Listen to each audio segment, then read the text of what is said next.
Hi, it's me, Marcia, Kansas Misfit. I want to share with you a little bit on looking at life. It says, wow.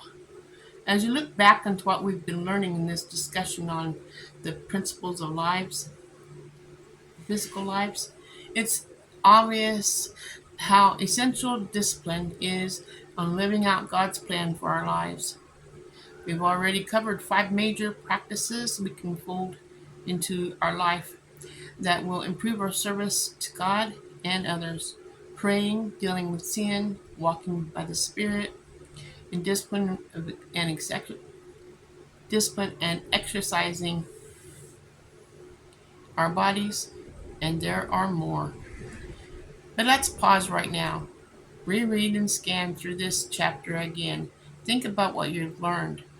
Mark out the disciplines you want to go to work on, then pray. Pray about your life. Pray about your body. Pray about your energy level. Pray about your attitude towards your life and your work. And pray about your productivity.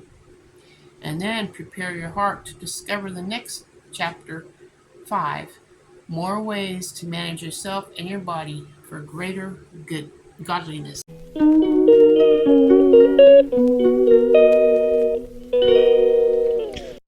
Okay, everybody, it's the 10 disciplines for managing your body. Part 2, glorifying God in your body. 1 Corinthians 6:20. In this previous chapter, I tried to share many of the wonderful benefits my daughter Courtney is reaping from paying attention to her physical life, and more specifically to her eating habits. Yes, Courtney is greatly blessed by her efforts. But my friend, I have to pass on yet another blessing. Jim and I have been blessed too. How? Because we were impressed by what we witnessed in Courtney's life, that we were motivated and stimulated to do the same. That's what I love about being a Christian. We do what we're supposed to do. We try to do what we're supposed to do. People see that. They see what's changing in your life and they want to be a part of that.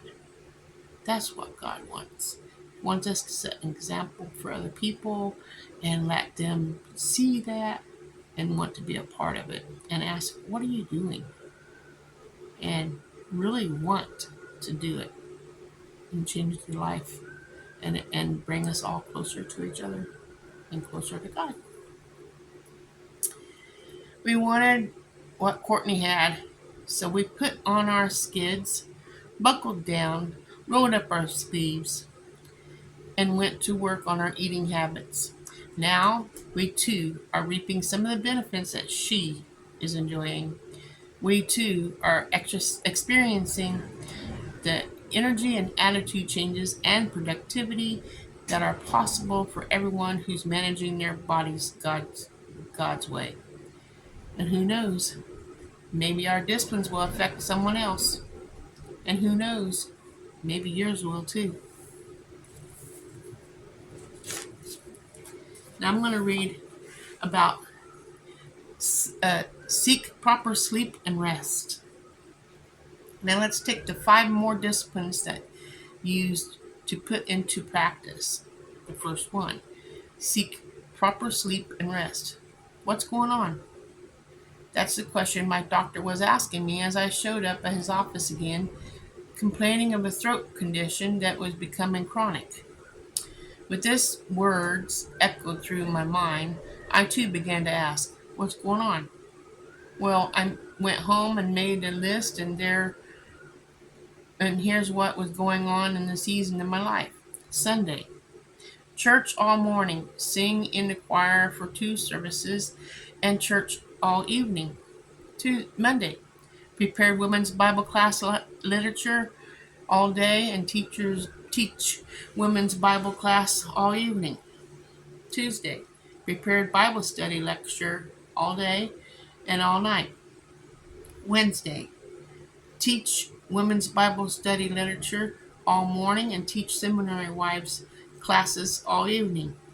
And Thursday, choir practice all evening. Once I made the list, I could clearly see what was going on. I simply wasn't getting enough rest or sleep, and my body was letting me know it. Something had to give, and it was the schedule or me. I knew what the Bible said about for rest and sleep.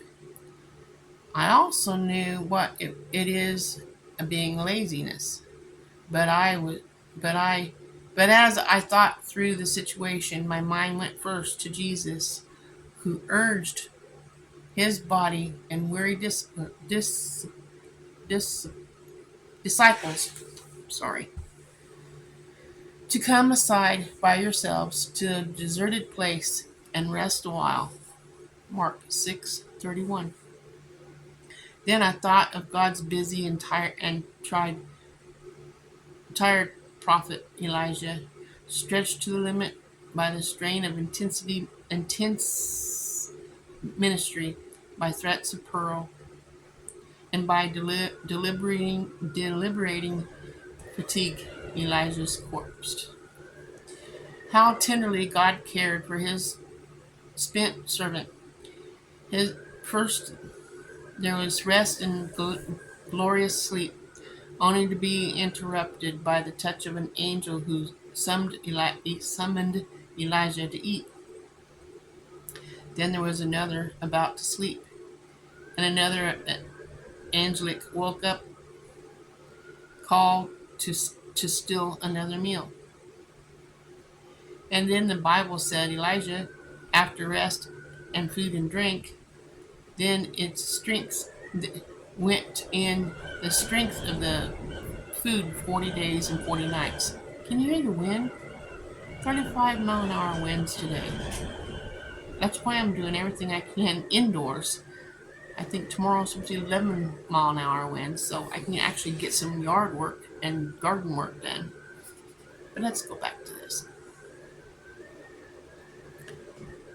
Let's see. After much prayer and with Jim's guidance, I made some painstaking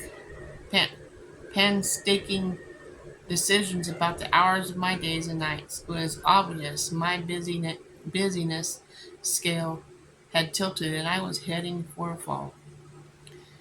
The little quip was living itself out in my life. When my output exceeds your input, then your upkeep will be your downfall. As a result, I made some corrections in my lifestyle and allowed for proper rest and sleep. Ask yourself, what's going on regarding the hours of your days and nights? Where is the need? Where on your need scale your sleep and rest pattern fall? For most women, it falls on one end or the other. Do you need a little more sleep and rest? Or are you getting a little too much, as a proverb warns us? A little sleep, a little slumber, a little folding of our hands to sleep.